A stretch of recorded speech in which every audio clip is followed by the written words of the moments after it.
Sa ibang palagay, malaya ba tayo mga Pilipino?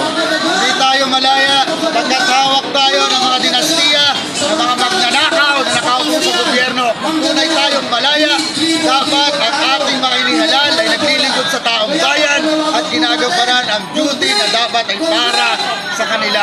Hanggang ngayon, tayo ay alipin ng mga magnanakaw na ito. Kaya kailangan tayo ay manindigan, patuloy na lumaban at gumising sa bangungot na ating kinahantungan. Kailangan tayo maging mulat at sa mga mulat, kailangan yung gisingin ang mga tulog para tayo ay tunay na maging malaya. Bukas po, araw ng kalayaan. Anong pwede natin gawin para ipakita natin na meron tayong pagkakaisa maski wala tayong kalayaan?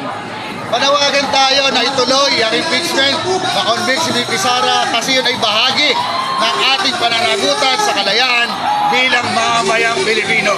Magkaisa tayo at tumindig para sa tama, para sa accountability. At higit sa lahat, i-honor natin ang ating mga bayani na nag-alay ng buhay para sa kalayaan ng ating bayan. Mabuhay ka po, Bigan Senator David De Angelo, para po sa kalayaan ng bansang Pilipinas mula sa dinastiya at sa mga korap na mga leaders natin, especially yung 18 senators na mga hinayupak sila. Tayo ng mga korap! Salamat po!